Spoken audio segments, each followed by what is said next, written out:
the deputy managing director, who we hear was supposed to start on Monday, but the worker said, no, we don't want him or her. Yes, that is the situation. So has it been put on hold? Well, it hasn't been put on hold, but we have asked the new appointee to hold on for a few days.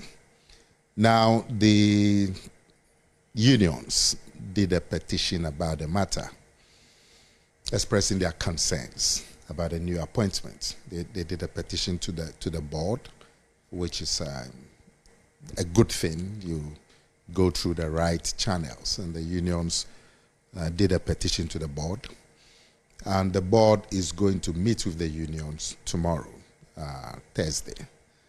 So we'll have to wait and see how the meeting between the board and the unions will go. But the case they made, which is in their petition, which I have seen, is that we need a new fleet, which is true. And in fact, for a major part of this year, we've been working with them to get a new fleet. The fleet that we have, they are over age. Some of them are about 9 years old. Even the current fleet that we have are 5 years old. And in the kind of business that we do, intercity, long distances, 14 miles, 14 hours, 15 hours travel.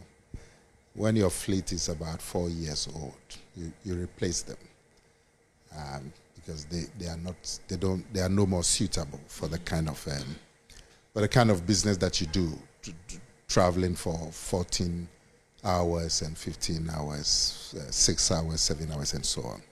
So the fleet is due to be changed. The older fleets are 9 years old, and the newer fleet are 5 years old this year. So you would expect more frequent breakdowns because they are old cars. And so by our own policy, after 4 years, we have to change the fleet. I mean, so even if you're going to buy one new car, and then you are buying, let's say, 100 new buses, it's a long project. The financing arrangements alone, and we don't want to rely on the taxpayer. We don't want to rely on government. And indeed, government itself is not in a position at this time to even help you. But we want to make our own financial arrangements and get his buses. As we speak, 2 delegations are going to be leaving here soon. One is going to Turkey, to a bus company in Turkey. And the second delegation will go to a bus company in China to go and conclude arrangements for new buses. So we are making every effort to renew the fleet because the fleet are old. The business about only 34 are roadworthy doesn't mean that we have only 34 buses. Because we make arrangements with private people and they bring us their buses for us to run on a partnership. Okay. But what they're talking about is STC's own buses. But, you know, like I said, the buses are old and their maintenance requirements are quite high, as you would expect from old buses. And of course, the Daewoo buses, which they talk about, which they refer to, we bought those buses for $170,000 for one. They will not be as strong as the Scanias, which we got 9 years ago. The Scanias are about $300,000. So you don't expect $170,000 buses to be as strong as $300,000 buses. But the point is that after 4 years, they have to be renewed. Now, we ran into peculiar operating difficulties. particularly during the COVID-19, like every other company. And we are still suffering from that effect of COVID. Before COVID, from 2017 to 2019, when the economic situation was stable and the city was stable and fuel prices were stable over 2.5, 3 years, they were a boom period for STC. We brought new innovations. We employed 100 girls as stewards in the buses. We offered hot meals free to passengers. I'm sure you heard about those things. Offered hot meals to passengers and so on, because the operating environment was very good. Fuel was averaged about 28% of our cost. And spare parts too was quite low, because all these inputs, their prices depend on the strength of the city. And so because the city was fairly stable in the first 3 years, our margins were good. We even paid government a lot of money as repayment for the 50 buses that had come in 2016. We paid government about 1.7 million, if I remember correctly, dollars. And then we also saved a lot of money for the company. And then we were able to leverage our balance sheet to buy the 100 new Daewoo buses, which has never happened in the history of the company. To buy 100 buses on our own balance sheets never happened. And to even pay government some money towards repayment of some old buses never happened. But we did all of that because the operating environment was very good. But when COVID came, the new buses that we had brought, the Daewoo buses, they came in 2020. So they came and met COVID. And the difficulties began. You know, COVID time, as national policy, we had to do social distancing, which means half load. Right. So a 44-seater bus to Kumasi or Tamale, you had to load 22. And yet you buy the same fuel. And the overheads are the same, but your revenue has been cut into two because of the social distancing. It went on for about 7 months. We lost a lot of money, but it was all in the interest of national policy. Right. Yeah. Then the banking crisis, the monies that we had saved for the company and all of that, we lost all of that in the banking crisis. You know, in the banking crisis, the government paid individual depositors. The corporate depositors, we still haven't gotten anything. We lost a lot of money in the banking crisis in that time. We do a lot of business across the border. We have terminals in Abidjan, Ouagadougou, Lomé, Cotonou. We are one of the largest carriers in these francophone countries, and you know their currency is much more stable. Right. So they give us a lot of good business. In fact, a third of our business was the francophone business. Well, during the COVID time, the borders were shut for 3 years. So for 3 years, we lost all that business. So and then let me just finish. And then the macro situation on the end stuff. So you know the CD and the impact on the fuel pricing and spare parts. So like I told you, between 2017 and 2019, when the fuel was about 28% of our cost. In the COVID time between 2020 and 2022, early part of 2023, fuel was about 58% of our cost. 58. And then you added spare parts. So when you paid for fuel and you paid for spare parts and you paid salaries, you're left with nothing. That was how difficult the environment was. And so our margins became very squeezed, you know. And now the buses are old, 4 or 5 years, and we need to replace them. So during the pre-COVID period, some of these things that they talked about, the arrears in SNID, the arrears in Provident Fund, they did from 2012. We at management have been sacrificing, same as the workers. But before I come to that, I'm saying these arrears that we talk, they did from 2012.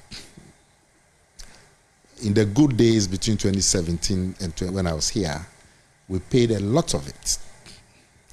And then when COVID came, to some of the things that I've explained to you, it limited our ability to meet these arrears and so on.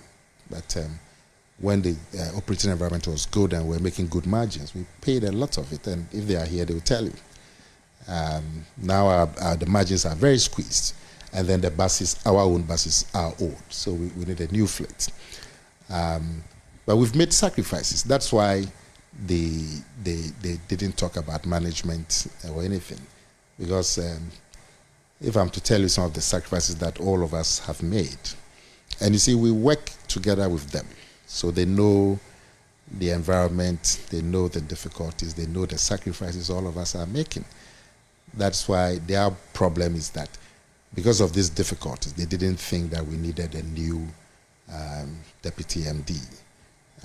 But they didn't say that the difficulties have been occasioned by the MD or deputy MD not doing their work or something. Since I came here in 2017, in the last 6-7 years, I haven't asked the board for any change in my condition of service, knowing the situation of the company. I am entitled to an official car by my conditions of service in 2017. But I didn't allow the company to buy me an official car until 2020, 4 years after I'd been here. Some of the allowances that are due you, I don't take them. Medical expenses, I can show you many medical bills. I don't bring it to the company. It's all part of the sacrifices that we are making. So the bottom line is that yes, we are in difficulty. The operating environment after 2020 had been difficult. We took partial funding for the 100 buses, our balance sheet and some partial funding from ADB. We are paying them 2 million cedis every month. Perhaps if we had asked government to buy us the buses, the taxpayer, maybe we wouldn't have been paying those 2 million, and we have been using that money to reduce the arrears and so on. But we want to stand on our own feet. When the president came here, the president was very happy that we were able to buy buses on our own balance sheet and we're not relying on the taxpayer and so on. So there are difficulties, and the main difficulty is that we need a new fleet. And we're making every effort to get a new fleet. But the workers are saying that in the light of these difficulties, they didn't think that a new deputy managing director was a priority. So they've legitimately done the right thing, petitioned the board. The board will meet them tomorrow. Then we'll see how it goes. They've mentioned that there are about 6 months arrears in their Tier 2 pensions that have not been paid. Is that the case? Yeah, but before the 6 months, it used to be a lot more. The SNIT arrears that we are talking of, it dates from 2012. Way back. So it's not like some yesterday. And like I'm saying, we reduced a lot of the arrears between 2017 and 2019. It was because of the COVID operating environment that limited our ability, because the margins were squeezed. I mean, if your cost, fuel and spare parts was 80% a month, and you paid salaries, you're left with nothing to reduce the arrears and so on. But even in the face of these difficulties, we've reduced the ADB, beyond the arrears, the ADB debt from 140 million to 80 million. And every month we pay them 2 million. SNIT, we are current. Every month we pay 100 and something thousand to SNIT. We've ring-fenced the debts, the arrears, and when the conditions are good, we pay some. So that's how it's been. So the 6 month arrears, when should they expect it to be cleared? Well, when you see, we work with the unions on a daily basis, so they know when the conditions are good. They themselves, they know when the conditions are good. We sit down, we say, okay, so this this month, because of so we made a bit of money. What should we do with it? Some will say, let's put so into the arrears. Let's put so. But we take the decisions with them. So where the conditions are good, they themselves will sit down and decide where it should go to. Does it mean that you are now making net losses? If you did, I don't know what they call the accounting balance sheet or so, and you factor in all of these arrears and all these loans, you make losses. But we're able to pay salaries. We're able to pay a lot of the benefits. On your own? On our own. I mean, Christmas, everybody got a big bonus, apart from their salaries and all of that. But when we're doing the accounting and you factor in the debt and the interest and all of that, you declare losses.